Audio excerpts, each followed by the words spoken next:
Hello and welcome to episode 20 of the EUphoria podcast. I'm Drakos. I have returned alongside Caedrel and Yamato for our first episode covering the LEC Season Finals. We're available as always on Spotify, Apple Podcasts, YouTube, and SoundCloud. First question to you. This feels weird, man. It feels very weird. For those curious, our normal studio is currently unavailable, so we are making our home in the analyst desk for the foreseeable future, which feels too this is serious. for the future? Oh. Too serious. Yeah, no, it does. Everything feels so formal. I can't stop thinking about Baldur. I'm not gonna lie. Bro. Yeah, okay, let's go. Let's jump to his topic. Let's talk about this. So, just looking at you guys, and I just see dice. Walter. I just see dice. Yeah, I think the personal update I was going to ask what all of you have been doing in your time away, but other than streaming, which I know you both have been pretty active in League of Legends content, it's the only thing any of us are doing is just playing Baldur's Gate 3. Oh, yes. That game is so well made. It's the perfect game. It's such a good game. We're addicted. We're hooked, folks. Highly recommend. It's just D&D, but digital, so you don't have to worry about getting all your friends together unless you're trying to play a group playthrough, in which case you do. Yamato's running around as a dwarf druid, calling himself Walter. I'm busy kicking squirrels and this is trying to find out. I'm a warlock. I cast exactly one spell. It requires no brain. Right, we asked Wunder to roleplay. It's like, Wunder, you can't be Wunder. You know, he calls himself Eric. For the love of God. I think that's his brother's name. My new persona, Ryan. I'm an accountant. Pretty much. I work a mild-mannered day job. Wunder is just an unleashed monk, just one-shotting everyone with bonus turns. He's just gadooshing everyone. We barely get to play. Just do my Ignis. Oh yeah, Ignis. Yeah. Do 2 damage, and then he's gadooshes them. Yeah. With his monk. Broken. Baldur's Gate 3 is pretty good. Yeah, I recommend playing it. Yeah, this is definitely the first time in a long time that I've been this. It was Arena. It was the 2v2v2 Elden mode. Ring was the last time I was. It was Elden Ring good, for sure, and then it was very briefly this Arena mode until I came to terms with how absolutely trash I am at League of Legends. Because if you think you're good at League and you queue up for 2v2v2, you're gonna learn really quick what makes you good at League. Because let me tell you, it's not mechanical ability. I learned that fast. Bro, some of the augments in that game mode is just open. Like if you play, I don't know what they've changed. I haven't played it much recently, but like tap dancer on a Vayne who has any kind of hands. Yeah. You're just getting literally danced on. The augments definitely just make some of the champs just. I queued up when Bard was the most OP. That just turned me off of this game. Is Bard good in Baldur's Gate? I think it is. Yeah. I think it is. I heard Bard is pretty good in Baldur's Gate. Reminder that if you're the kind of person in an RPG of any kind, but in this case Baldur's Gate, or the kind of person in League who wants to play support, good on you. The world needs people like you. I think that was a graphic of like most played versus least played that Baldur's Gate 3 tweeted about. Yeah. And least played, I think, was Cleric. That makes sense, yeah. By miles. Cleric I think most played was Paladin. Okay. Yeah, well, Paladin is they're strong. Very strong. You hit like a truck. I think also Cleric, just because I also read that Shadowheart is the character that people romance the most. Oh, and she's a cleric. And she's a cleric. You can't have 2 clerics. I think, you might have solved the puzzle. All I'm saying is League of Legends, you could learn from this. Where are my romance options? What do you mean? I'm just saying 2v2v2v2 mode. I got to fight everybody Soul Calibur style, which is great. It's a great event. I think it's very well executed. Good skins. 2v2v2 mode is very fun. Good skins. But I couldn't romance anybody. True. Could not romance a single person. Could not roll a single D20. Where's the RPG? Yeah, D20 rolling. Yeah. Romance. Why does every option have to be fight League of Legends? Where's my option to charm someone? You know, other than Ari or the other characters with charms in the game. Never mind. What? We're going down. This is a weird. This is a weird side tangent. I don't know where we're going with this. Anyway, good game. 3 is great. We like it. We're all very, very addicted. If you want to hit us up on Twitter or whatever to ask us about our playthroughs or watch playthroughs, as I think most of them are being streamed, do so. 2v2v2, the other big thing. Yeah, I suck at League of Legends. I played with Mickey X, and I still lost. Did you support him or did he? No. So to be fair, he could have carried, but he was just trying literally every champion but AP. Basically, will it AP? A lot of champions not good. AP Wukong? What? We didn't win that one. What is this clone just going to one-shot? His clone doesn't even have an AP ratio on him. It's an old clone. Just as E. AP Lucian is the only one we won. He played AP Lucian is the only one we won. Oh, dude, the Lucian. But you have to understand, he was smurfing every time, and I'm just sitting there like, I played Lilia. because you don't need a brain. Okay. She's very tanky. She heals. Yeah. We lost I'm awful. I learned very quickly. I'm terrible. Yeah, Lydia's. Unless you get that thing where you get move speed. Oh no, I did. Yeah. Oh. Oh no, I was race stacked, car. jacked, and cracked, and then I just lost to every Vayne or Kaisa. It's like, look how fast I am. Oh, I'm still dead. I'm getting one shot. I still Yeah, it's can't. like for the first 30 rounds, you're just so tanky and you have so much healing that you're like, I'm great. And then you go late game and there's an 80 carry with 6 items, and you're like, 1 Q into trying to put them to sleep, and in the duration that the sleep has to wind up, you're dead. Yeah. So Yeah. Well, maybe we'll get the romance game. maybe we'll get the League of Legends romance game. Yeah. Just Who knows? thought Riot Games. Potentially $1 Who knows? million idea. Other than that, I've been away from League of Legends. I had the distinct pleasure, I was on holiday. I came back. I caught up on all the LEC action, but I've missed the LCK LPL drama. And I feel like you're the 2 best people in our region equipped to catch me Where and do we any start? other EUphoria viewer up on what's been happening in the world. We will get to LEC shortly. It is the season finals, of course, but I do want to know, what's happened in the LPL LCK world. Lead the way, Mark. Do you want to take one region each and just give Sure. an update? Well, LCK has been a bit of a drama llama fest. Oh, no. Okay. Mr. Faker departed for a month, 30 days. Medical? Yeah, wrist Medical. problems. Oh, shit. Young Poby came in, their challengers mid laner. Okay. 17, yeah? Yeah. T1 lost to all the bottom tier teams. They lost to the 10th place team. Bro. They got destroyed by everyone. DRX. They I think they were 6-1 when Faker left, and then when he came back, they were 7-7. Something like that. They were like 5th place, locked, going into playoffs. But Faker came back. They stomped Damwon. Was it Damwon they stomped? Yeah. Stomped Damwon. And then KT, being KT, first seed, we get to choose who we want to play against. Do we want to play against T1 or do we want to play against Hanwha Life Esports? They picked T1, didn't they? They picked T1. Did they lose to T1? They lost to T1. Classic 3-2. They lost to It's T1. iconic at this And point. then they just played Hanwha Life in the lower bracket because obviously they lost, and Hanwha Life lost against Gen G, and they played in the lower bracket. KT 3-0'd them. They just destroyed them.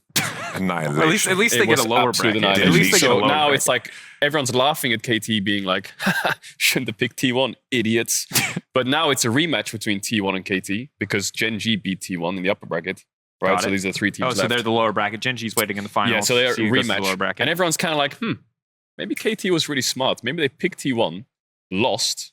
Now they have no excitement around them or hype or aren't the favorites anymore, even though they won the regular season. Now T1 are the favorites, and it's an elimination match. I love the mental gymnastics. No, it's great. Anytime I hear stuff like this, it makes me laugh so much because I love the idea of anyone on a team that goes into practice and says, don't worry, guys, we're winning. Every week is about winning because you want your players to win. And then behind the scenes, they're like, scribbling down Pepe Sylvia, but if we lose here, then no one will expect anything. And I know my players will play 15% better if no one expects them to be good. KT versus T1 is always crazy. They had a best of 5 in spring where you had a 40-minute game where Keen's playing Jay's top, trying to backdoor, gets both Nexus Towers, dies. 5-game series. Again, it's a 5-game series. So if I'm going to watch an LCK series. So if you're going to watch an LCK series finals, outside the final, it's this weekend. It's KT versus T1. It's Saturday? It's Saturday, isn't it? Saturday, yeah. 8 a.m. though.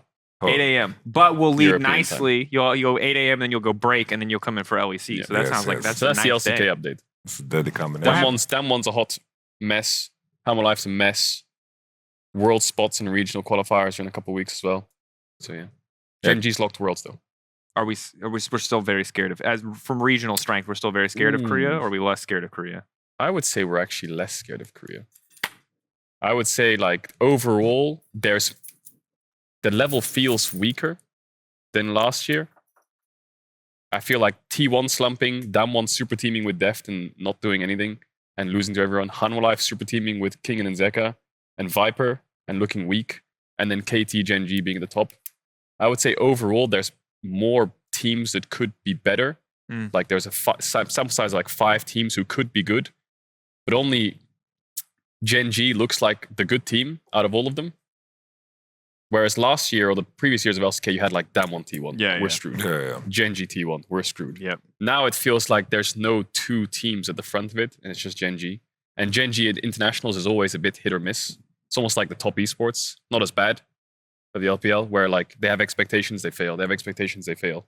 So I feel like overall there should be teams that are good, but they don't look good yet, and they're running out of time. So I don't know. Overall, I'm not too. I mean, I'm still concerned, but it's not like last Like, year. I feel like watching LCK, I feel like there's a lot of teams that are just incomplete. There's like pieces that are like, wow. Like if there's anything that stands out right now, I would say like LCK mid laners are like BDD, Chovy. These guys are looking like insanely good.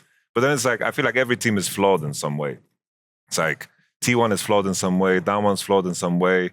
Genji, I think that when they've figured out what they want to play and they can kind of slot in Doran into that, and when Paze is playing the right champions, I think they look super, super good. I feel like Delight is playing better than ever right now. Delight is insane. Delight is crazy good. I think Peanut, no one comes close in terms of how precise he is. Yeah. Like just playing Poppy, Sejuani, all that good stuff. Yeah.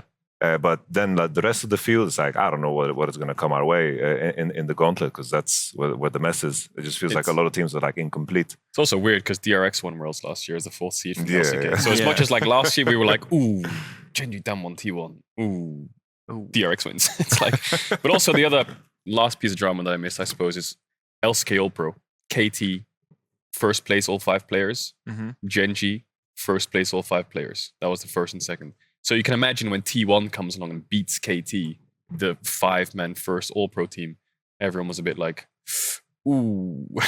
We've had that as well with Mad Lions and like BB. It was like 4 Mad Lions and then BB top.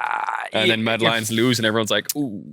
Bro, All-Pro is such a trap because it's like a regular season award, but like at least in the LCK you play best of 3, right? And in our new format, obviously we give it at the end of the split, right? Yeah. So it's better. But back in the day where it's like, I've watched you play 18 best of 1s and you're a winning team. You're great. Like, what information do you want me to go on? Like, oh, he's been kind of behind. Their team's up 5K gold lead at 10 minutes. Of course, he's going to look at it. Like, every player on that team is going to look sick. Yeah. I don't know, man. All pros. So that was the last piece of drama.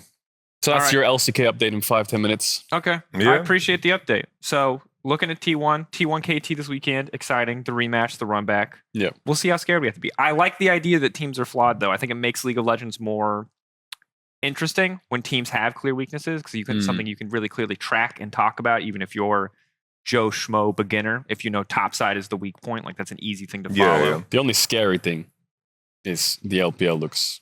What's very crispy? They look insane. Give me the update, Yamato. How scared do I need to be? I think if anything that stood out, it was just that Billy like it dropped out to LNG. Like it was very dramatic. Like we had, of course, the Weibo side here, and we had the OMG side, and there was like a discussion of like which sides of the brackets were stronger. Turns out like the LNG side was just monstrous.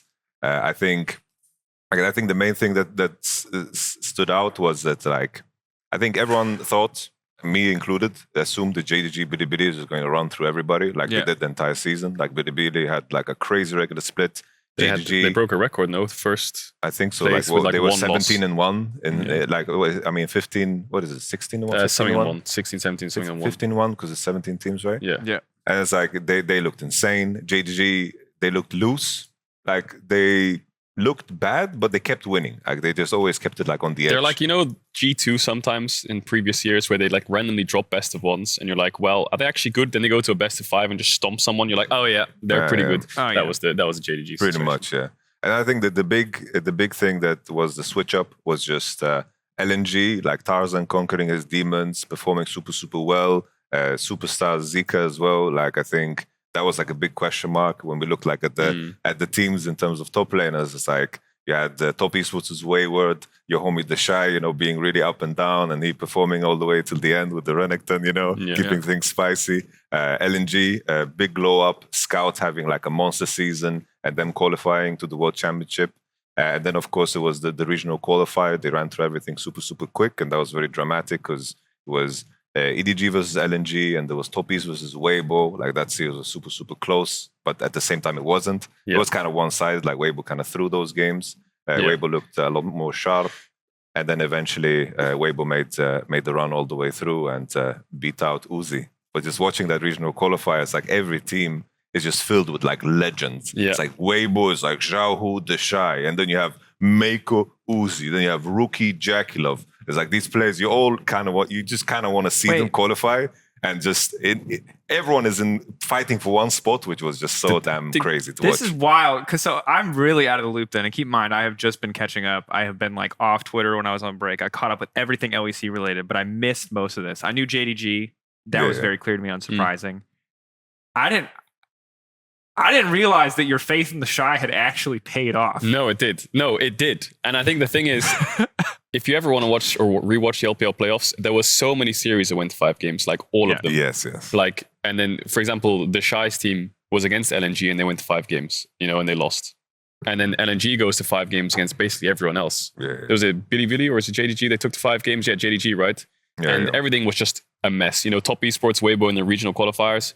I think Yamato's right. Like, the amount of names in these teams is unbelievable. Like, even Scout, I feel like doesn't carry enough like Western appreciation because of the Zeka incident. Sure. Like, Zeka destroyed him in that 5th game. Everyone just lost faith in Scout. He won MVP in spring and summer, I think. Yeah. And now LNG is like the 2nd best team in the league, contesting BLG, right? Yeah. And then, the 4th spot was a funny one because the 4th spot, everyone kind of knew after the LNG like series against JDG, it's probably going to be LNG, BLG, and JDG. That'll be your 3. Yeah. 4th spot, you've got rookie Jackie Love, you've got Uzi, Mako, and JJ, Yeah. and then you've got the Shy and Jahu. And it's just 3 powerhouse teams, and you're like, who's going to make it? Obviously, it was the Shy. Like, you don't. You say obviously this is my favorite. This is you my don't doubt him. I You feel don't like do it. you have. So for those who don't know the Caedrel narrative arc here, and I know there's a lot of Caedrel fans who listen to the podcast, so a lot of you will. But like, you started, you like loved the Shy, unironically. Yeah. Then you play it up on stream, and now you're like, you're trying to tell people like, okay, I do love him, but like not that much. Just stop making it weird, guys. No, it's But then he starts winning, and now you're even deeper into The it. thing is, once I've watched him for like 3 years now, and I've coached him there for like almost 2, Mm-hmm. and he just kept losing. Reddit threads, tweets, like casters, Oh, all the just Gragas saying play. like, the Gragas play, like he's trash, he's washed, he's gonna retire, like he's never as good as he was in 2018, 2019. And then, just to see him make it as like a screw you, after years of people just being like, he's trash, I'm just like, it's deserved. No one can call you a fair weather fan because you were believing in the Shy when things looked bad. That's Bro, what I I'll was say. believing in the Shy when he was griefing against everyone. He was in. Recently, there's one thing I want to get your take on here because I didn't get to watch the full interview, but Ashley Kang from Cryzen did do an interview with the Shy where she asked specifically about you. Shout out to Ashley, one of our few What a access legend. points into, Korean League of Legends for the most part. Yeah. So do you feel like you've ruined No, what it was could've- terrible. you Oh, could've- no. I feel like if you I feel had like just my toned first it down impression- a little bit on stream, like you could have just been a normal casual acquaintance with the Shy, but because now he has all these clips of you losing your mind at him playing League of Legends, he thinks you're that weird guy. First impressions are important. Like you came they on are. too strong. I came on way too strong. The thing is, Ashley Kang, and I will like word for word this. Yeah, Caedrel's a big fan of yours. He popped a bottle of champagne when he made it to Worlds. The Shy's reaction was this. I kid you not, he face palmed. And so that was my first impression. It was kind of funny though, because there was like this guy at the LPL regional finals who was waiting for the player walkouts. Every time the Shy walked out, some guy screamed, "Caedrel's watching you!" And I was like, oh my God, what's going on? It's getting out of control. Damn. So Shout now, out to that guy. yeah, He's what a got a legend. parasocial relationship with you watching you have a parasocial relationship with the Shy. That's crazy. That's esports, baby. Let's go. Yeah, so Black Mirror I'm excited. I feel like they've gotten so much better, that team. Yeah. And they play way more in cohesion. And I think they got done dirty because they had an elimination game against LNG in like the second round of playoffs. And they took them to 5 games. And that 5th game, I think they should have won it actually. Like on an unbiased perspective, they just threw it with double AD carry. And then LNG almost beat JDG. And then I'm kind of sitting there like, so how good really were they? And then they ran the lower bracket, the regional gauntlet. Yeah. So I'm kind of like excited, but slightly concerned about how they'll do it at Worlds. But I think LPL is looking like the favorites. And Worlds is still a little ways away. But from what you guys are saying, it feels like if you're a European fan looking at international competition, LPL is still the big Very guy. scary. Yeah. Still the region to be scared of. It's just weird because last year at Worlds, we had 3 LCK teams in the semis, right? And now you look at this year, you look at the destruction of MSI, that might carry over to Worlds unless the LCK teams can figure things out, because they're all just kind of beating each other and it's just like a circle of suck right now in the LCK, and Gen G is just standing out as like the one team who looks good. That consistency. But yeah, I think it's just every team in the LCK has just had a problem, you know. Like Damon's just struggling to find a good support. Right, they're just putting Bible and Kellen in back and forth. Hanwha Life lost their jungler, right? So they had to bring in this rookie. T1 lost their mid laner for a month, so they've been struggling. It's only Gen G that's avoided these problems, and KT, but KT always seem to just drop the ball somehow. So yeah. I think LCK has definitely had a month of a rough period, and like teams having to rebuild all of a sudden. And like we'll see, like so much changes in a couple of weeks, right? And then that kind of brings us to LEC. A lot of these teams have had a couple of weeks. A lot of these teams we haven't seen. It's the top 6 now for the season finals. If you don't know how this worked, if you're watching for this finals, it was the 3 winners, or in this case, the 2 winners, as G2 and MAD were the only people to win splits. And then the remaining 4 teams decided by championship points, which leaves us with our top 6, G2, BDS, MAD, XL, Fnatic, and SK. We have an upper bracket and we have a lower bracket. Fnatic and SK are waiting for their opponents in the upper or in the lower bracket. G2 are playing BDS, MAD are playing XL, and it's crazy because Worlds feels so far away, and it is partially because of the Asia games obviously affecting the scheduling. But by the end of this weekend, we're going to have locked 2 seeds for Worlds. We won't know what seed they're going to be, but they will have locked themselves into top 3, I believe. And that's the upper brackets. Yeah. The winner of the upper brackets is locked. Yeah, so whoever wins between G2 and BDS, locked for Worlds. Whoever wins between MAD and XL, locked for Worlds. That's crazy, we have to wait to see what seed it is. I feel like looking at that format, you know, I'm XL against Mad Lions. Mad Lions were like great earlier on in the year, but now they've slumped so hard. Yeah. And now me peaking in summer has given me the opportunity to have one best of 5 to go to an international event. And I'm going up against a Mad Lions that looks weak. So I feel like XL, as much as they struggled so much in winter and spring, peaking in summer is so insane for your like points, for your seeding, for facing teams that might have slumped like now, but were really good earlier in the year. To find like an opportunity to get to an international event for their first time is like they're in such a good position. Yeah, and it's like fair play, right? It's like they managed to get second place. It's so tough to balance such a format because you don't want to be in a position where like winter and spring is useless, because I'm sure teams, I mean, people out there maybe thought, Team Heretics, they were competing to get 3rd, right, against Fnatic. Didn't manage to do so, and people might feel bad about some of these other teams sorting in, but it's always a give and take when it comes to balancing like the championship points. I'm just super happy that you have to actually win a best of 5 to get a seed, because in the past the format was built in a way where basically the 2 lowest seeds, basically we would have the same format where Fnatic and SK would play each other in the first round, and then if you were the highest seed, you would just auto qualify to the next round and you'd be top 4. That's how Mad Lions qualified back in the day, basically, right? If you were a higher seed and you lost first round, you're guaranteed that top 4. And part of the reason, like, and I think our comp ops team does deserve some respect here because people hated that, but that format was designed for 3 world seeds, which is why you ended up in those situations. And of course, you got to be ready for curveballs. But now we are ready for curveballs. And the other best part about this, if you've been living under a rock for some reason or another, is 4th seed doesn't auto qualify to Worlds, has to play a world qualifying series versus North America's 4th seed, Golden Guardians, which we already know. And this is spicy to me on a lot of levels. And I guess my first question before we talk about some of these matches, before we talk about some of these teams, because the last time we had this podcast was actually before our final week, which was 3 days, which was 3 very intense best of 5s before G2. A bit of an anticlimactic finals, admittedly. Oh, yeah. But like, do we trust all of our teams, all of our top 6 to beat the Golden Guardians? I think the first question should be like, how good is Golden Guardians? Because you've watched the LCS this bit, haven't you? I haven't seen any LCS. Yeah, I've watched all of it. I'm glad.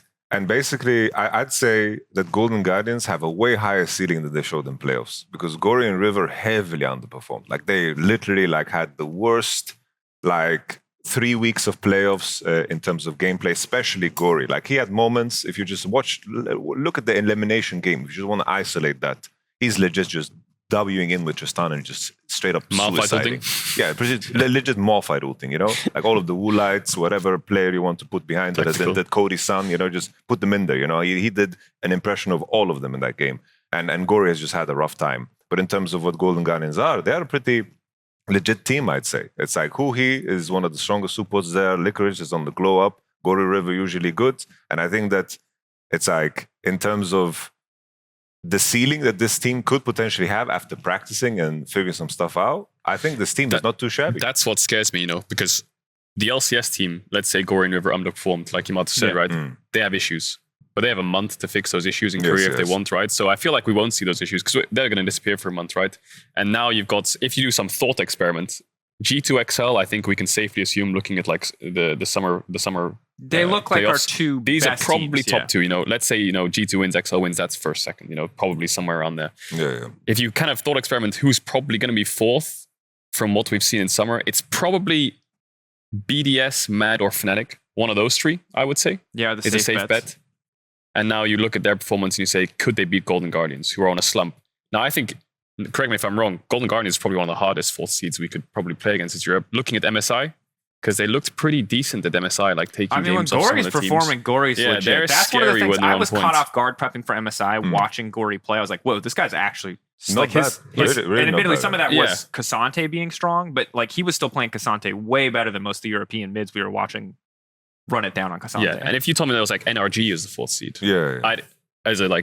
on paper, I'd have more faith, be like, you know what, I think European fourth seed can take out NRG. Yeah. But Golden Guardians, I'm like, oof, I don't know, like if it's BDS or Fnatic or Mad, especially if it's, I don't know if they could beat them. My new thing is I'm convinced that Mad Lions are actually cursed, and so I think Mad Lions will get fourth seed and then they'll lose to Golden Guardians. I think in terms of how I expect the bracket to play out, I actually believe that Mad Lions will get fourth.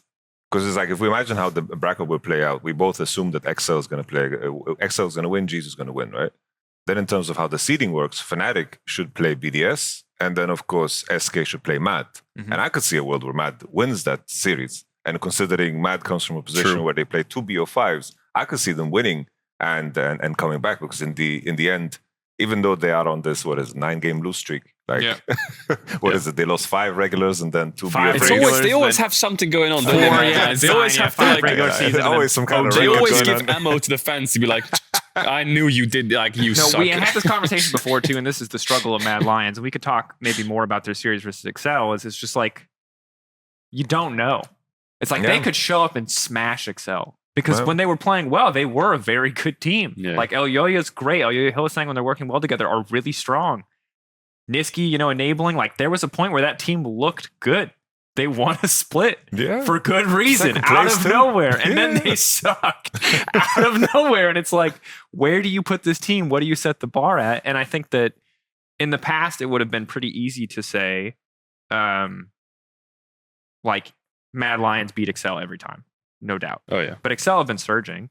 And to me, from rewatching our playoffs and rewatching a lot of the best of threes, it feels like Excel are just clearly our second best team. Because I think part of this is just outside of G2 and Excel, what team do you really like rely on to just win a game, close a game, like build an early lead, close a game?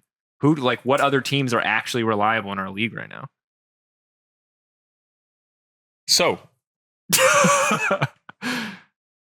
Yeah. XL, I mean, sure. So this is then, I guess the question here is like XL and G2, are they clearly just the best two teams in the league? No doubt. Is there anyone that you can see rising above? We've had a few weeks. Yeah.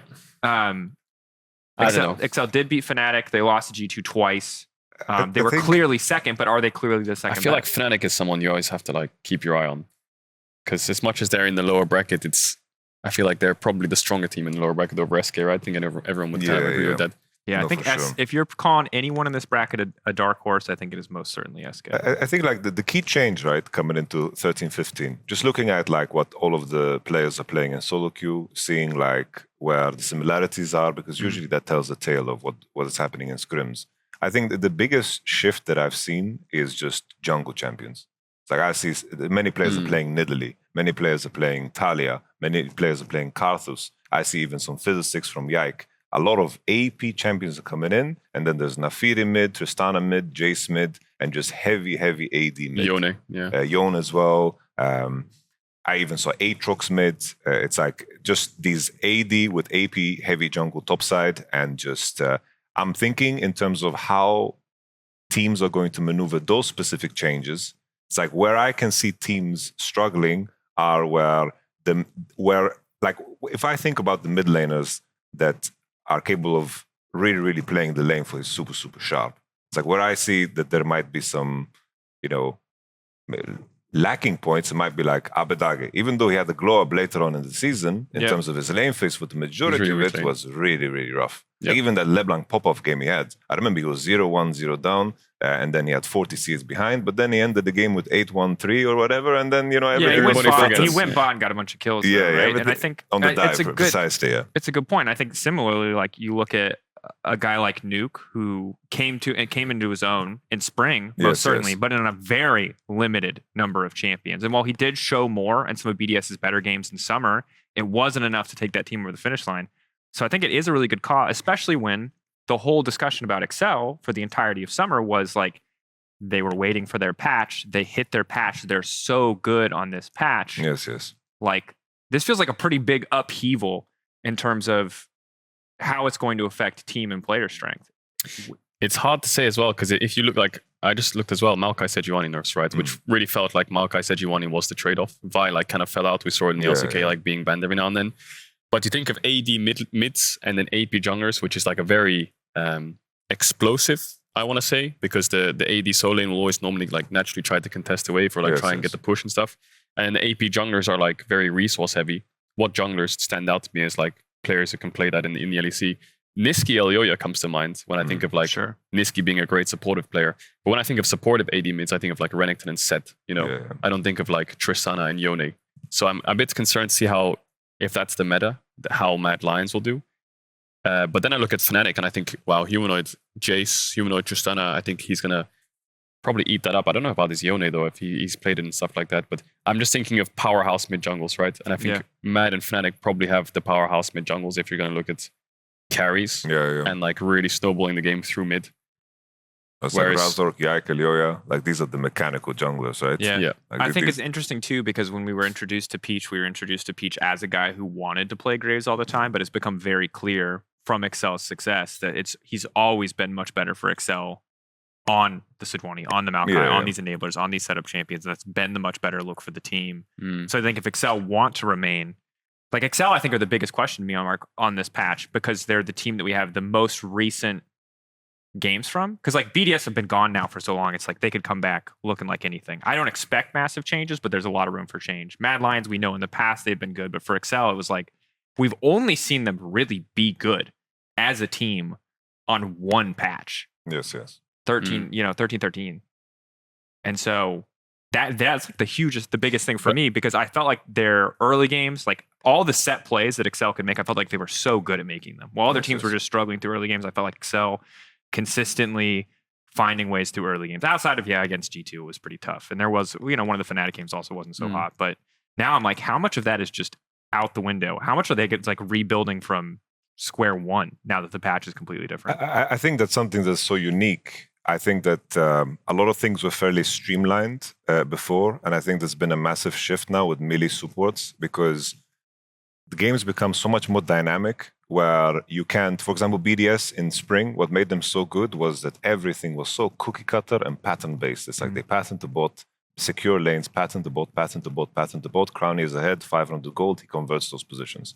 Now you can be in draft situations where you have to contest topside 2v2. You have to contest 3v3 mid with your support. And if you are not capable of playing these dynamic games, I think that you're going to have a super, super hard time. So already in my mind, that like, I can't imagine, for example, BDS and SK to be teams to actually break through. Because when I think of these two teams, they have very, very clear patterns to success. It's like, you have Irrelevant in isolation. They contest 3v3 bot side. You have this very, very gank-heavy style where Markoon just keeps pressing. And BDS, of course, only playing through bottom side. But I think you need to be able to be dynamic in the way that you approach the game. And if you can't keep up with that and you're always going to shoehorn in a very specific draft, you're going to have a really, really hard time. Because I feel like after Xayah and Kaiser is out as well, bot lane pool just opens up completely. Yeah. It's like people can play Kalista, Draven, Zeri, Aphelios, Caedrel. You can go Varus. You can go in any direction, and everything has a place.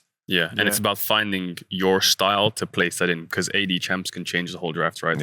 You can go from Varus Ashe to like Zeri Caitlyn, and the whole game changes from even Zeri Caitlyn complete polar opposites at times. I don't know. I also think like Maokai Sejuani being out, thinking about it more and more, it's like a lot of engage is gone, right? Yeah. And I feel like teams that can just walk to dragons and just like turn fights I think of XL 100%, where they just would like to play like engage, especially with like limit. And then you ask yourself, like, if you're playing carry style in mid jungle, then top lane now has to slot in because everything around it like dominoes. Then you have to play like tanks top lane more, perhaps more Ornn or something like that, because you're playing these lack engage in mid jungle. And then maybe support has to play as primary engage in that sense. Yeah. And then you look at Fnatic and you're like, can Fnatic really pull that off? I mean, Oscar's Ornn's really good, right? But if he's playing things like Jax and you're playing these mid jungles like, I don't know, Jace or Lilia or Nidalee or whatever it is, then there's a lot of pressure on support, I feel like, to make sure you can close the game out well. And then I also think the game's even harder to play. I genuinely think the game is easy as hell if you're playing tank jungle, double carry mid and bot like a Cassiopeia or a Syndra or whatever, or I don't know, an Azir, and you just have to sit there and scale. Worst case, plan C, we can't snowball the game, we just go to late. Whereas if you're playing things that are like very mid-game heavy, I feel like when even in the days of Ahri Vi or now in the days of like whatever it could be with mid laners, I feel like you really have to be proactive, and you have to look at teams which are proactive, and you have to look at teams that know how to close these games out. And I think that you'll see two things. One, teams will play proactive styles and they'll be aggressive, and maybe some of the plays will backfire. Or two, even with the meta shift, people will just play Azir anyway, or they'll play Sejuani anyway, and they'll play Maokai anyway because it's comfort and it'll win them games, right? Again, every time we go into a carry jungle meta, I get nervous for Europe. And we have good carry junglers. You highlighted them. Like, there are 3 right now that easily come to your mind between Razork, Yike, and Elyoya that you really trust to play that role. And some guys will get to see if they can rise to that occasion. But still, the best way for Europe to play League of Legends has always been front-to-back team fighting, partly because I think of the reliability of a champion like an Ornn to just start a fight, you know? Because, like, credit to this Fnatic lineup, like, they've lost a lot of early games, and the more often than not, that has not been good for them. When they do come back in games, it's because someone, I assume it's Humanoid calling for this, like, spots a great opportunity to start a fight, and they instantly take the fight. But a lot of the times, that's only possible because you're bringing a composition that has so much hard CC that when you see someone out of position, you can instantly go, and it's not like this dance of, are they slightly overextending? Can I get in here with my poke? Like, you can just push a go button. Yeah, I think I wouldn't be surprised at all if it's like you're playing 3 weeks of scrims. It's like you can go into deep holes without even realizing it. That it's like in scrims, you have your Talia and Nidalee going 5-0, hitting that level 3 ganks, you know, the number getting that one source of fake data, you know, Nidalee like, scrims. I could see a world where a team still, it's like Maokai, it's like the Bramble Smash, you lose 40 damage. I'm sure Maokai is still going to be played. I'm sure there's going to be games where Maokai Azir is going to pick up victories and teams are going to just hard pivot out of something. It's like you're sitting there playing game 1. Let's say you have your dream composition with your Talia, Renekton top, and then you have your, let's say, Tristana mid, and something just goes, like you're ahead, let's say 5-6k gold ahead, you throw the game, and then you're sitting there. Are you going to tell yourself, oh, we just couldn't close out the game, or we're going to run it back? We run it back, and then you're down 0-2.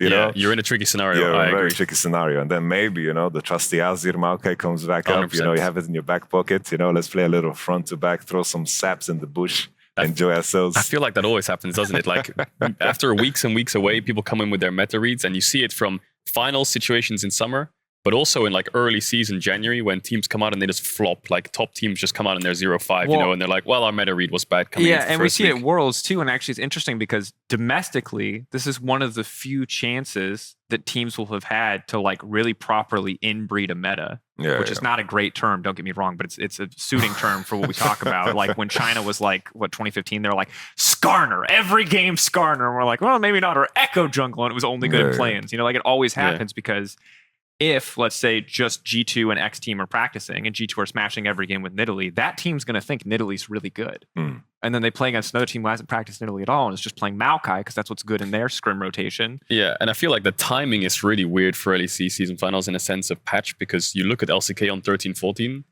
then you look at the 13-15 jungle changes, but you won't be playing on this patch for Worlds, right? So it's like the LCK team done, right? 13-14, we practice on the next patch till Worlds. LEC, it's like, well, we have to play 13-15. We can't get any data from 13-15 by looking at other pro regions. I don't know if the LCS or other regions are on 13-14 as well. But also, as much as we're going to adopt this style, we need to change it going towards internationals, depending on what the patch is, right? So it's like, they have to kind of figure it out themselves. There's no help. You know, you can't Which I think is like, around from a viewership perspective, is really exciting because there is always a certain amount of just take from other regions. And there's nothing Yeah. wrong with that. You want to learn from regions, and there are regions that are playing better League of Legends than the LEC, no doubt about that. But it is really exciting to me to see like what are they going to cook up. Yeah, and I genuinely think like the easy outcome, like you talked about, is just play as your Malka anyway. Play the standard stuff. Nothing's gonna hurt. Play Jax or Ornn. Play like the classic bot laners like Xayah. I think is Kai'Sa nerfed on 13-15? Yes, Yeah, with the 2% and the QAP changes, which is kind of a big deal. The 2%, it's deceptive because usually the plasma stacks is what is making Kai'Sa do a shit ton of damage, and it reduces the window of you hitting W twice. Yeah. And the QAP scalings, it definitely matters, but Kai'Sa should still be played and be It's funny because in the LCK, they're on 13-14. Even before that nerf, Kai'Sa was still dropping. You know, there was teams leaving Kai'Sa open, teams first picking Rel over it. They were going Xayah on 1-2. Even in Europe too, right? It's like we had those series with G2, like they were ignoring Dropping it Kai'Sa. in a lot of games, And playing Kog'Maw Braum. In the LCK, like the meta now is the first pick. We saw Kog'Maw Braum, right? But also in like, they first pick Alistar or first hit Alistar, or they take Xayah so they can go Rakan. Like engage supports. I mean, you saw in the roof. final, like no one really cared that much about Alistar for most of our playoff series, but And in the then finals, Alistar became G2 were super like, OP. get it out of there, you know? I mean, Limit's Alistar was insanely Yeah, good, I to think. be fair, it was against Limit, right? Yeah. I think Limit does deserve that credit. He Yeah, was a yeah. fantastic Alistar player. Is a fantastic Alistar player. It's an interesting position we find ourselves in because we have high stakes series, world qualification on the line, but it feels like it's really hard outside of G2, who I think have shown us enough in what they can bring to the table that we can give them the benefit of the doubt in the meta, I think, to make really strong, like to make really confident predictions. Like right now, Excel feel like the second best team to me. So, and Matter feel like a hot mess. So it feels easy to predict Excel over them. But when you get it down into the nitty gritty, when you start to take into account the patch and what could favor Mad Lions mid jungle, especially very heavily, everything starts to get really unclear really quickly. Do you guys feel like really confident to make predictions when we look at this bracket, when we talk about the LEC, or do you feel like we need to see some of these matches on the patch before we actually know? I could drop an estimation with my prediction goggles. I always put these on when I draft, when I stream. These are my prediction goggles. Okay. Damn. I got these from basically. We had this shoot where we had to do like a cosplay, and for some reason this was a part of Wunder's Akali cosplay, and no one wanted them, so I just stole them. Yeah. I think good. Just Can outing you yourself flip live on a open podcast. the things? Do they flip open? Are they Do they? separate? Oh shit, they do. Yeah, I didn't you even didn't know. know that? They're double my length. God. Now you can wear them normally, and then you flip them Gnarly. down when it's time for Nice. predictions. Sorry, I feel like Morpheus. Yeah. Right. You got pills? I know that. Sorry. Is ain't that got pills. the Morpheus? That's the Is that blue the pill, Marvel red- film? Which No, that's What? Morbius. Oh, that's What's Morpheus? Morpheus is the Matrix. Oh, Morpheus is the blue pill, red pill, Neo thing, which has yeah. been co-opted into a lot of weirder Dude, stuff. Dude, Matrix it's- is so it's- funny it's to me because Morbin people time. make Matrix references, and I saw it when I was so young, and I'm like, Wait, I'm here's just gonna the agree question. because I've seen it. Are you the kind of person that when someone makes a reference, you go, oh, I've never seen that? Or do you go, oh, yeah. No, and yeah, you- the second one. Bro, when I cast with you, you make references all the time. I'm just like, Actually, I appreciate good you. one. I'm out here referencing the weirdest stuff, and you're like, yeah. That's so Zero true. idea. Okay, that's messed up. I think it's a Yeah. it's a skill. Is he being polite or is it messed up what he's doing? It's a bit of both. I think it's a little bit of both. I think Okay. casting, it's like a homie Of move course. because you Yeah. can't. What are you gonna? You're gonna derail my joke, and you're just gonna be like, He's gonna make a joke, and I'm no, like, yeah, I need you to explain that to me. Run that back one more time. yeah, You know what it I gets mean? awkward. You doesn't just it? pray someone else gets it. I think that's a homie move. Okay, In normal okay. social situations, it's weird because what are you gonna do? Dig yourself a hole? He You're like, keeps referencing it, and you're like, you're like, like yeah, sending I really articles love about the football. topic, you know? I'm like, It's like- oh yeah, me too, Ronaldo. I don't know shit about football. What am I just gonna lie for the rest of our friendship now? I got to pretend like I know stuff about football. It reminds me of this bit in the IT crowd. Have you watched this show? Yeah, yeah. And they walk into he just bars. did it there. He was like, yeah. No, no, I know it. No. I got it. Did you see that glorious display last night? And then that's basically like they're referencing football just to be like a part of the conversation. Yeah. And they just have no information, and they just like say the same line. It's like, yeah, this Lampard had a stinker, and then they just keep repeating the same line to like. That's what I should have done for the LPL segment. Yeah. Oh my god. I mean, did you see Uzi? Just say player names. Oh my god, sick. Yeah. I mean, sure. And you're like, he fed, and I was like, yeah. Oh, sick, nasty, disgusting. Pretty much, How funny would it be yeah. if you like said the opposite? He's like, oh yeah, he played really well, didn't he? And you're like, yeah. No, he didn't. No, I was being sarcastic. Really good, right? You can still play it off. Yeah, no, I see it. We were talking predictions. Well, we've derailed this prediction. Yeah. Anyway. Predictions. All right. Let's talk predictions. I think we could talk if there's anything more in depth to talk about the series. I think it's a Wait, bit. are we doing the whole bracket? Or are we doing the first do a one? I think we can run through the whole bracket. I don't see why not. Put those glasses down and show it to me. So basically, Mystic Yamato. if I would have to, let's say which teams I believe will qualify, like get into the top 4. Let's start from there. Okay, right? so that's Worlds. I think XL, G2 are going to win the first BOs, and then Mad Lions, I think they're going to beat SK, and I think Fnatic is going to beat BDS. So that's going to be my top 4: Fnatic, Mad, XL, and G2. That's where I'm at. I think it's such a strength to open up in the upper bracket. I think Mad winning 1 series out of 2, I believe in them enough to do that, especially against a team like SK. I think SK and BDS are by far the weakest teams going into this playoffs. Yeah, so that's where I'm at. That's not. I like that top 4 prediction. I mean, for me, I think that SK being out is the very clear safe bet. I think that you talk about limited style, but also I think that in terms of just overall recent performance, there's not a lot there. Like the highs of BDS have looked higher. Like SK has had the lowest relative achievement of any of these teams. Yeah. You know what I mean? Like, do you really trust based on anything historical that SK are going to show up? No. Like you're probably looking at some of their best games, some of Marcoon's best performances or Relevant's best performances, but it's like hard to see. If we're back in Zeri meta, I have like this gut feeling in me that we're gonna be really surprised, because I agree. I feel like G2, Mad, XL, Fnatic, surely that's the 4 world teams. And I feel like that's been the case throughout like LEC the whole year, where you expect certain things to happen and it never happens, right? it's true. Call the upset. I don't know. Who's For some upsetting who? reason, like SK, I don't know why. You think SK beat But Mad? I feel like something crazy is going to happen where like SK makes it, or like BDS and Mad making an XLR out, or something like that's going to happen. Because The I feel XL like out, I like that one. Yeah, because I feel like the G2 Mad XL Fnatic is too enticing. And every time something's too enticing, it always goes wrong. Like, I've seen enough throughout the last couple of years to caster in predictions and like favorites that I just know that one person's going to upset. The thing is, it's not. I've been here for a while. It's not the years. It's this year that ruins everything for me. Yeah. Because this year, because all of these teams have had like peaks. Vitality imploded. Great. I've seen that 100 times. Like SK were randomly good for a while. BDS were randomly good for a while. All of these teams were randomly good. Maybe you could say barring not randomly. Obviously, they put a lot of effort, but it felt like it came out of nowhere. Yeah, like G2 have seemed to be the most consistent, right? Yeah. But in spring they dropped it, right? Sure. BDS seemed like they were going to win a title. They dropped it, and now they've kind of like fallen off a little bit. Mad Lions looked like they had it together. It's all gone. XL were trash for like the first 7 months, and now they're back. They're insane.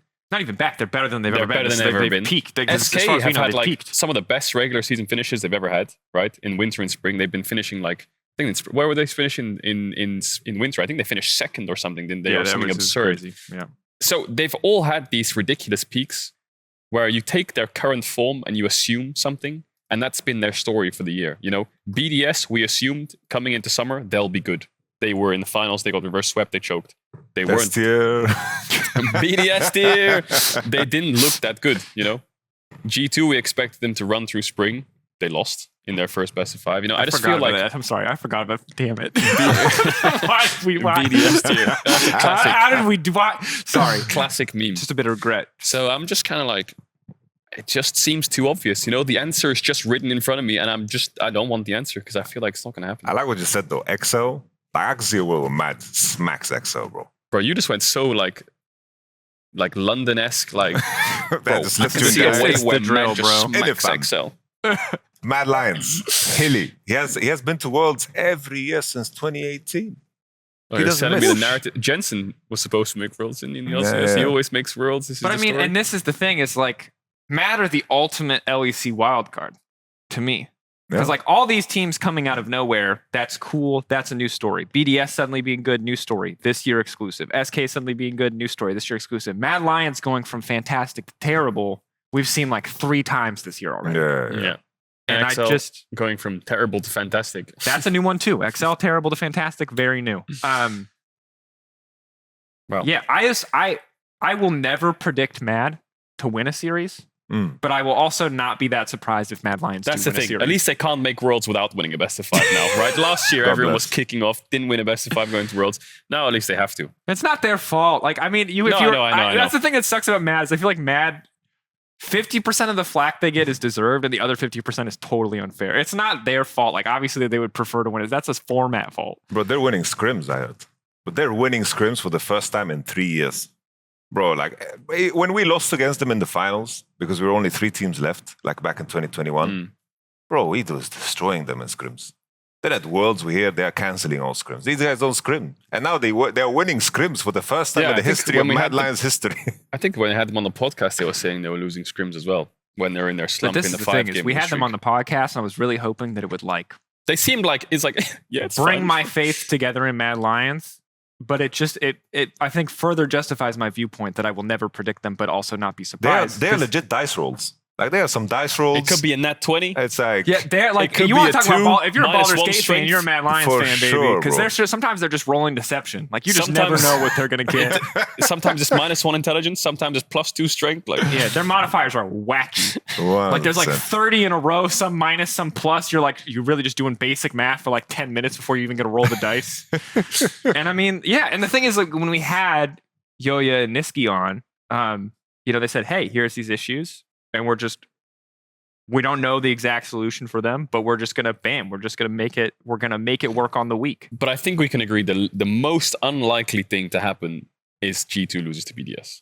I think agreed. Yeah. That is hands down the most unlikely thing. So I feel like if we open the weekend with that happening, we're screwed. I think G2, and this is not a bold take at all, but I think it is worth saying, because a lot of times people are like, oh, you're talking about G2 too much or you're not talking about it enough. We don't talk a lot about G2 because I think it is so clear to everyone that they are far and away the best team in our region.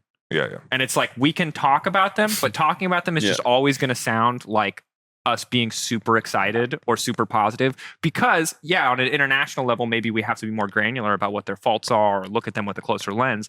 But domestically, they're Titans. They're the best in our region, clearly. Yeah. First All-Pro, best team, should make world. Like, maybe I'm paranoid. Maybe I've lost it. Maybe I've lost my mind. But these things, man, there's too many signs. There's too many signs in their favor. You're superstitious. Yeah.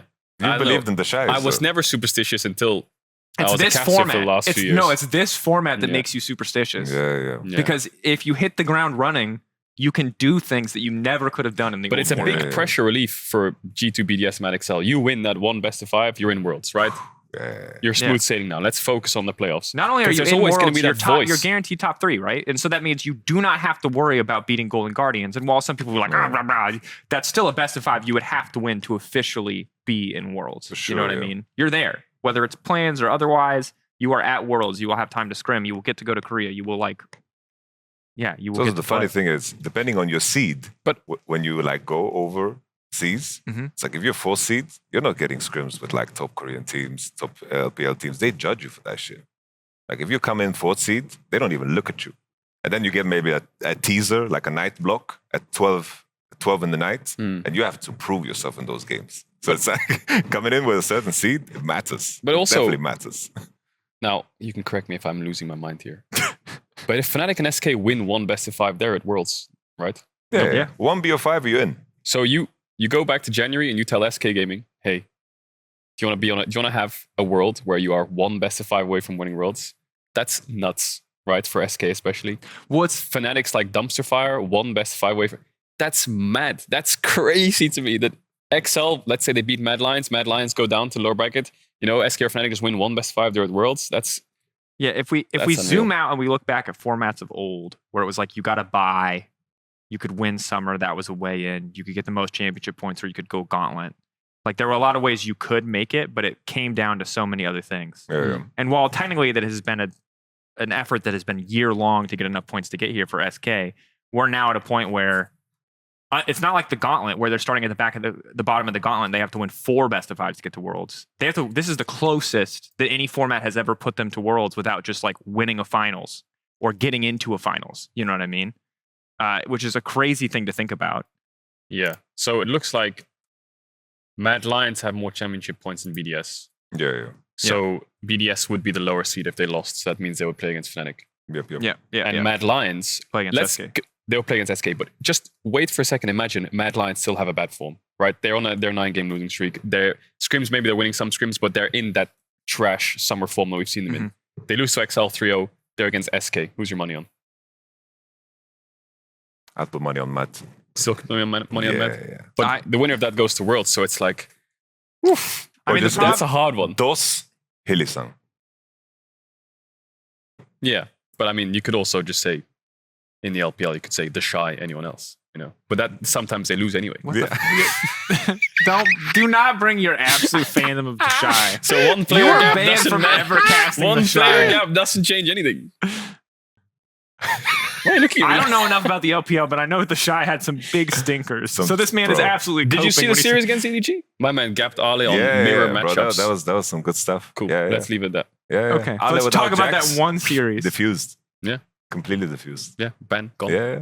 Ornn, Renekton, Ornn. Bro, the duality of the Shy. There's this moment, right? He's solo killing Renekton with Ornn. Yep. It's the game is won. Ornn solo kills Renekton. There's- For context, before he finishes his point, because it's really funny, he plays Ornn Renekton, he wins against Ale. He plays Renekton Ornn, he wins against Ale. So it's like, then like he kills him. Yeah. Wow, it happens. And then they like pan over to bots. There's a fight on bot. Replay, cuts out of replay. The Shy is just like next to enemy turret. Like you don't know what the hell he's doing. He's like trading past Renekton. He just gets solo killed back. Like Within the space of 30 seconds. Yeah, it doesn't make any sense at all. Kills Bro. Renekton, gets a base, comes back, dies. The man's the drunken master, bro. He's got the lineup ready to go. Sometimes he's playing on a different level. No, We just can't understand it. you don't know what he's doing. You know, he pushed his queen all the way into your backline, and you're like, is this a good move? Maybe. I have no idea. And you could just take the queen. It's right there. Just take it. And you're like, I don't know if I should take it. And then that's basically his mind game. I like this sick cope that everything that Yeah. the Shy does is psychological warfare. No, and it is all deliberate. psychological warfare. Yeah, it's all he's in planned. everyone's It's all, head. he's just that good, guys. It's all planned. He's actually just baiting you into a false sense of security by feeding in a lot of those games. That was Yeah, and that's how I transitioned from Mad SK to the Shy in 30 seconds.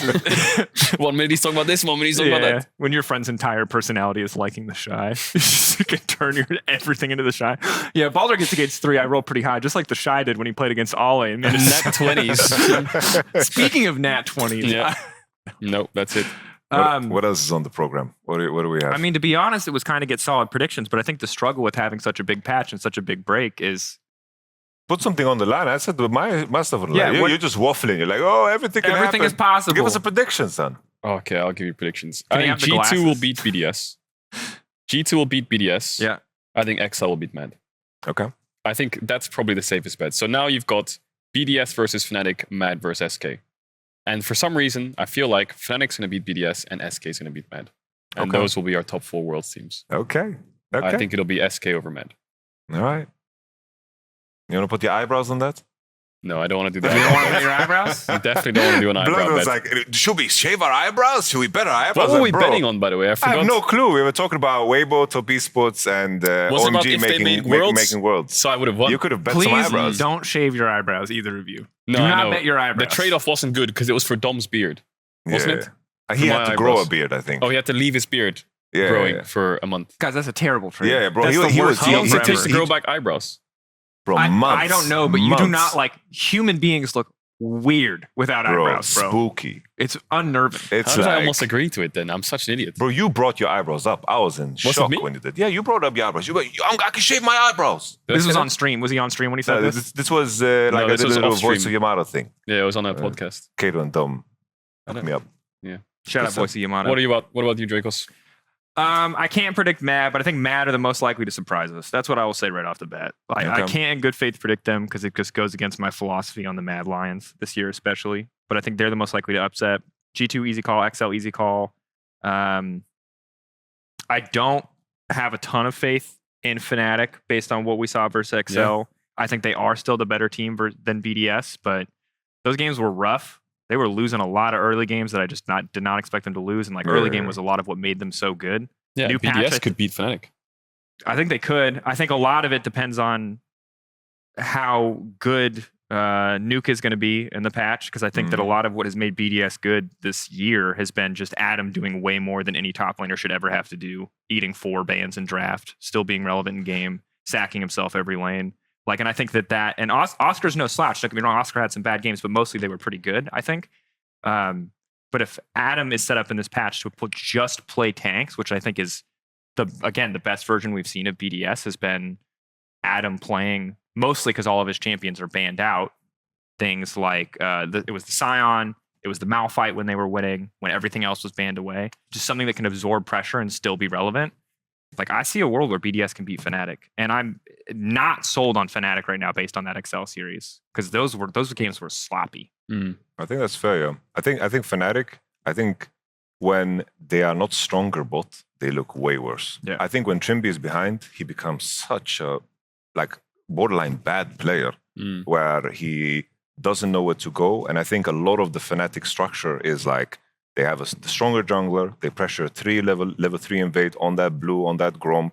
Razork fighting 1v1 with the enemy jungle with bot prio. Like, I know that Noah is spamming Kalista, so they seem to like identify this in some way if they're spamming Kalista. But I think if they are winning bot, then they are a lot more enabled. But if that becomes contested, I feel like Trimby looks quite like uncomfortable. Because I think in the first series the Fnatic played, right, when I believe they lost against SK, right? First, it was, of course, Oscarina just getting slammed by Relevant, right, in that series. But at the same time, bot, they couldn't really figure out a way to be effective. They're playing like Zeri, or Zeri one game, Zeri something like that. I mean, they were still playing. Team Heretics was the one that they played against most recently in playoffs. No, but they played against SK in the first round of best of threes. Then they lost, and they won against Mad, I think it was, or something, and then they played against SK again. I mean, and they've still been busting out a lot of Zeri, and it feels to me like when Noah's comfortable, and obviously, and they can draft a winning 2v2, which is harder now that range sports are out of the meta, they look a lot better, and I think your bot prio point is good. I think the best game we saw from Razork in playoffs, so just the best of 5 portion, was the Poppy game he played. And it's when he has a really strong proactive champion and there's a clear lane for him to play around, I think he looks a lot better. That's it. I am excited to see what he looks like in carry meta, because I still remember like all the wacky stuff he did on Misfits, all the creative picks that he was willing to pull out in these carry metas. Like, I think he can do a lot, but when Fnatic are ahead, and the stats show this too, like, they don't win a lot of games. They don't win most of their games if they have any kind of meaningful deficit in the mid game. They really struggle to come back. And I get, if we have Ornn in the meta, I don't think that's as big of a deal, because you can just, again, you can pull the trigger on a single good fight, way easier to punish if someone's out of position, way easier to just start a fight and see what happens. But if it does end up being a meta where it's not full front to back team fight, or they aren't these big engaged sources, and you have to play stuff like Nafiri or Yone or these other mid laners. Not that Yone doesn't have good engage, but like these champions who have limited windows to be really relevant in the game. It's tricky. It's tricky. And it's not that good for BDS either, because they were obviously the kings of team fight scaling, but it's like, that is not a clear cut best of 5 to me, is what I will say about BDS Fnatic especially.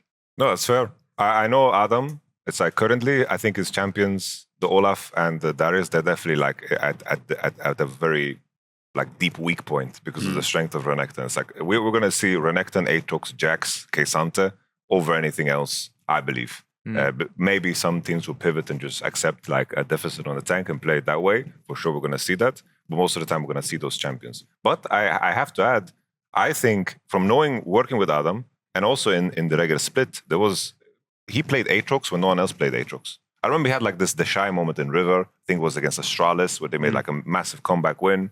Like Adams, Aatrox, and Renekton are very, very damn good. Like this is also like in that Adam sphere. So it's going to be interesting to see how that kind of develops. Yeah, Aatrox prio is really high right now. Yeah. But he got a little bit of a hit, a little bit of a nerf. I don't know how big the nerf was. I think it was Q percentage 80 scaling. Yeah, and then Camille got buffed as well. And I feel like Camille is like a good answer to Aatrox. Like early lane phase is hard.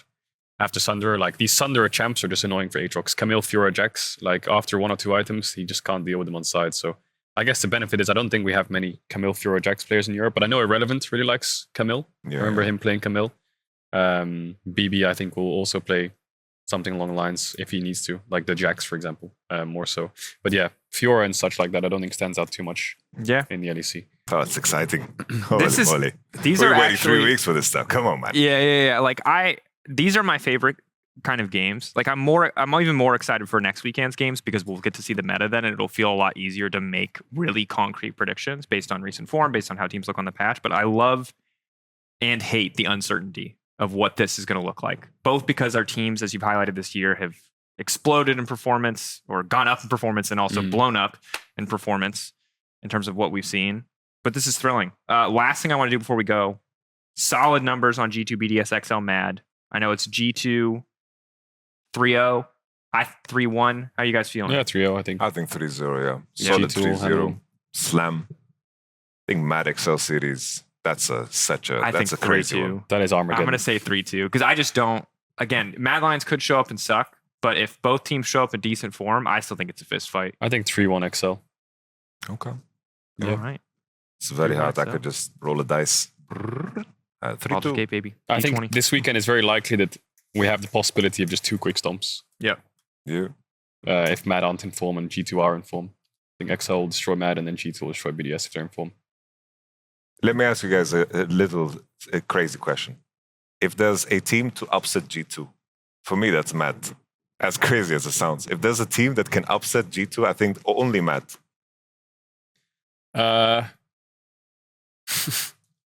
Yeah, I don't know. Who has the highest chance of upsetting a G2? Who Who has the highest chance of is upsetting it? G2? Just Mad? I mean, Fnatic. Fnatic is the first thing that comes to mind, but It's definitely Fnatic or Mad. Is it just Mad? Because I don't. It's not like, again, we talk about flexibility. We brought up jungler names, but I think the only 3 teams that we overall trust to be flexible within a meta, like, based on what we've seen, are Fnatic, G2, and Mad. does XL count as upset? Are you just saying which team can No, beat it's like, G2? like which G2 team are has the the highest expected chance favorites. of, Who of- can of beat beating G2? Oh, I think XL. Okay.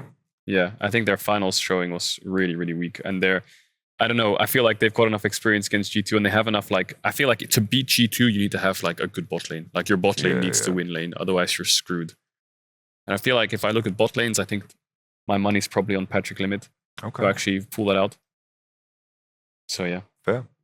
I would say bot lane. It's tough, hard. man. Again, I mean, this is the It's problem funny, with no? Mad, It's is interesting. it's That's a good just like, question. I want to believe you, but then I'm like, Hilly Carzy. Can they do it? Yes. Will they do it? You know, I just don't It's just know. we haven't seen a team that can also just say, I'll play Kalista too, other than XL, right? Yeah. Like, you know, you've been saying Noah's been playing Kalista. Yeah. With Draven and Kalista and stuff like that, and Kai'Sa Shoot. being slightly nerfed, and then Xayah as well. I feel like the back and forth between XL and G2 bot lane was really, really fun to watch. Yeah. It felt like a lot of the times the game fell apart in other areas.